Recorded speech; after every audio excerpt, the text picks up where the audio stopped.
Eu saúdo você com a paz do Senhor Jesus, tudo bem com vocês? Espero que sim, que bom que você está aqui comigo novamente para juntos lermos mais um dia aqui de leitura no nosso canal. O nosso propósito anual, lendo a Bíblia inteira 2025, está finalizando. Continua aqui comigo, eu tenho certeza que o Senhor irá te abençoar cada vez mais. Feche os teus olhos e vamos iniciar a nossa leitura com oração, como de costume. Senhor, meu Deus e meu Pai que está nos céus, maravilhoso é o teu nome, nos ajude, Senhor, nos dê graça para continuarmos, Senhor, e assim, se for da sua vontade, chegarmos até o final desse propósito, Senhor, de posse da vitória. Não é fácil, Senhor, mas sabemos que o Senhor está conosco. Quantas dificuldades, Senhor, aparecem, quantos desânimos, quantas vontades de desistir aparecem no nosso coração, porque somos falhos, fracos, Senhor, somos humanos e dependemos do Teu Espírito Santo para renovar nosso ânimo, nos alegrar, nos animar, Senhor, renovar cada vez mais dentro de nós o desejo e o amor por Tua palavra. Obrigada porque o Senhor não nos deixou, Pai, mas continua conosco. Sim, somos dependentes do Senhor e do Teu Santo Espírito e que o mesmo seja intérprete da Tua palavra durante as leituras que fizermos nesse dia e em todos os demais. Que Deus, o Senhor continue conosco, Pai, pois nós carecemos de Ti. Em nome do Teu Filho amado, Jesus Cristo, eu te agradeço por tudo, Deus. Amém e amém. Amém? As nossas leituras diárias de hoje estão em Zacarias, capítulos 9, 10 e 11, 1 João, capítulo 5. Zacarias, capítulo 9, julgamento dos inimigos de Israel. A advertência do Senhor é contra a terra de Adraque, e cairá sobre Damasco, porque os olhos do Senhor estão sobre toda a humanidade, e sobre todas as tribos de Israel, e também sobre Amate, que faz fronteira com Damasco, sobre Tiro e Sidom, embora sejam muito sábias. Tiro construiu para si uma fortaleza, acumulou prata como pó, e ouro como lama das ruas. Mas o Senhor se apossará dela, e lançará no mar suas riquezas, e ela será consumida pelo fogo. Ao ver isso, Ascalon ficará com medo, Gaza também se contorcerá de agonia, assim como Ecrom, porque a sua esperança fracassou. Gaza perderá o seu rei, e Ascalon ficará deserta. Um povo bastardo ocupará Asdod, e assim eu acabarei com os orgulhos dos filisteus. Tirarei o sangue de suas bocas, e a comida proibida dentre seus dentes. Aquele que restar pertencerá ao nosso Deus, e se tornará chefe em Judá. E Ecrom será como os jebuseus, defenderei a minha casa contra os invasores. Nunca mais um opressor passará por cima do meu povo, porque agora eu vejo isso com os meus próprios olhos. A vinda do rei de Sião. Alegrem-se muito, cidade de Sião. Exulte Jerusalém, eis que o seu rei vem a você, justo e vitorioso. Humilde e montado no jumento, um jumentinho, cria de jumenta. Ele destruirá os carros de guerra de Efraim e os cavalos de Jerusalém.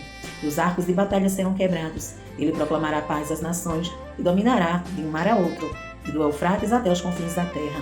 Quanto a você, por causa do sangue da minha aliança, com você libertarei os seus prisioneiros de um poço sem água. Voltem à sua fortaleza, ó prisioneiros da esperança, pois hoje mesmo anuncio que restaurarei tudo em dobro para vocês.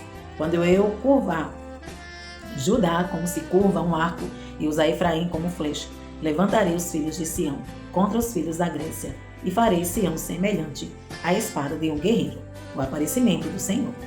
Então o Senhor aparecerá sobre eles, sua flecha brilhará como relâmpago. O soberano Senhor tocará a trombeta e marchará em meio às tempestades do sul. O Senhor dos exércitos os protegerá. Eles pisotearão e destruirão as pedras das atiradeiras.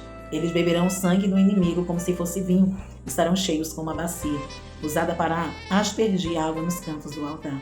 Naquele dia o Senhor, o seu Deus, os salvará como um rebanho o seu povo, e como joias de uma coroa brilharão em sua terra. Ah, como são belos! Como serão formosos! O trigo dará vigor aos rapazes, e o vinho novo às moças. Capítulo 10. O cuidado do Senhor por Judá. Peça ao Senhor chuva de primavera, pois é o Senhor quem faz o trovão, quem envia a chuva aos homens e lhes dá as plantas do campo. Porque os ídolos falam mentiras, os adivinhadores têm falsas visões e contam sonhos enganadores, e consolo que trazem é em vão. Por isso o povo vagueia como ovelhas, aflitas pela falta de um pastor. Contra os pastores acende-se a minha ira, e contra os líderes eu agirei, porque o Senhor dos exércitos cuidará do seu rebanho, o povo de Judá. Ele fará dele o seu vigoroso cavalo de guerra. Dele virão a pedra fundamental e a estaca da tenda o arco da batalha e os governantes. Juntos serão como guerreiros que pisam a lama das ruas na batalha. Lutarão e derrubarão os cavaleiros, porque o Senhor estará com eles. Assim eu fortalecerei a tribo de Judá e salvarei a casa de José. Eu os restaurarei, porque tenho compaixão deles. Eles serão como se eu nunca os estivesse rejeitado. Porque eu, Senhor, o Deus deles, e lhes responderei. Efraim será como um homem poderoso. Seu coração se alegrará como se fosse um vinho.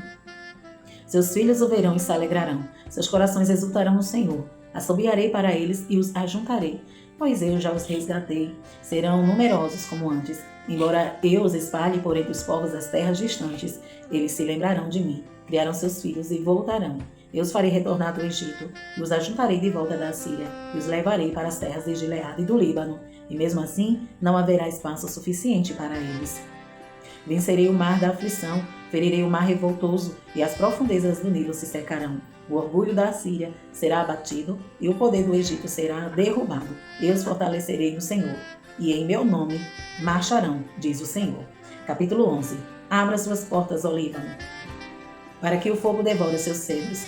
Agonize, ó pinheiro, porque o cedro caiu, e as margens de todas as árvores foram devastadas. Agonizem carvalhos de Bazã, pois as florestas densas está sendo derrubada.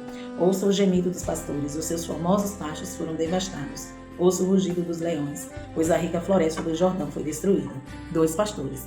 Assim diz o Senhor, o meu Deus: pastorei o rebanho destinado à matança, porque os seus compradores o matam e ninguém os castiga. Aqueles que o vendem dizem: bendito seja o Senhor, estou rico. Nem os próprios pastores poupam o rebanho.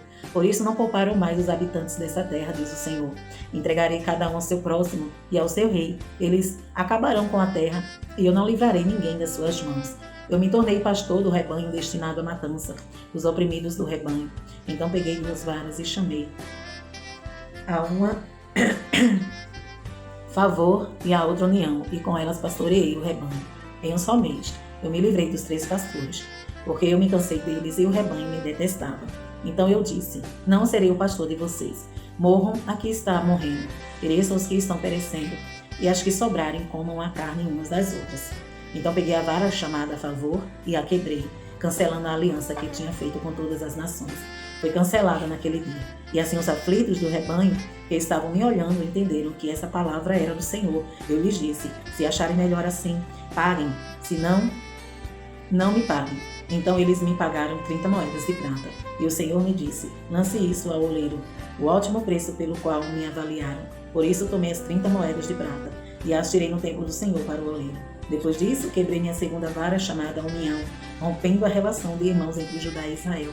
Então o Senhor me disse: pegue novamente os utensílios de um pastor insensato, porque levantarei nessa terra um pastor que não se preocupará com as ovelhas perdidas, nem procurará a que está solta, nem curará as machucadas, nem alimentará as sadias, mas comerá a carne das ovelhas mais gordas, arrancando as suas patas. Ai do pastor imprestável, que abandona o rebanho. Que a espada fira o seu braço e fure o seu olho direito. Que o seu braço seque completamente e fique totalmente cego o seu olho direito. 1 João, capítulo 5, a fé no Filho de Deus. Todo aquele que crê em Jesus Cristo, que ele é nascido de Deus, e todo aquele que ama o Pai, ama também o que dele foi gerado. Assim sabemos que amamos os filhos de Deus, amando a Deus e obedecendo aos seus mandamentos. Porque nisto consiste o amor de Deus, em obedecer aos seus mandamentos, e os seus mandamentos não são pesados, porque é nascido de Deus vence o mundo, e essa é a vitória que vence o mundo, a nossa fé. Quem é que vence o mundo? Somente aquele que crê em Jesus, que Jesus é o Filho de Deus. Este é aquele que veio por meio de água e sangue, Jesus Cristo, não somente por água, mas por água e sangue, e o Espírito é quem dá testemunho, porque o Espírito é a verdade. Há 3 que dão testemunho: o Espírito, a água e o sangue, e os 3 são unânimes.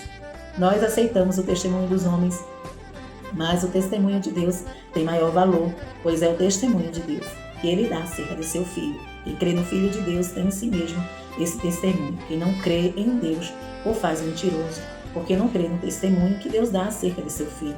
E este é o testemunho, que Deus nos deu a vida eterna, e essa vida está em seu Filho. Quem tem o Filho tem a vida. Quem não tem o Filho de Deus não tem a vida. Observações finais. Escrevi-lhes essas coisas a vocês, que creem no nome do Filho de Deus, para que vocês saibam que têm a vida eterna. Essa é a confiança que temos ao nos aproximarmos de Deus, que pedimos alguma coisa de acordo com a vontade de Deus, Ele nos ouvirá. E se sabemos que Ele nos ouve em tudo o que pedimos, sabemos que temos o que dele pedimos. Se alguém vir seu irmão cometer pecado e não leva à morte, ore, e Deus dará vida ao que pecou. Refiro-me àqueles cujo pecado não leva à morte. Há pecado que leva à morte. Não estou dizendo que se devorar por este. Toda injustiça é pecado, mas há pecado que não leva à morte. Sabemos que todo aquele que é nascido de Deus não está no pecado. Aquele que nasceu de Deus o protege, e o maligno não o atinge. Sabemos que somos de Deus e que o mundo todo está sob o poder do maligno. Sabemos também que o Filho de Deus veio e nos deu entendimento para que conheçamos aquele que é o verdadeiro. E nós estamos naquele que é o verdadeiro, em seu Filho Jesus Cristo. Esse é o verdadeiro Deus e a vida eterna. Filhinhos, guardem-se dos ídolos. Amém? Estas foram as nossas leituras diárias de hoje. E amanhã, não esqueçam, estaremos aqui, se Jesus não vir. Deus em Cristo te abençoe hoje e sempre.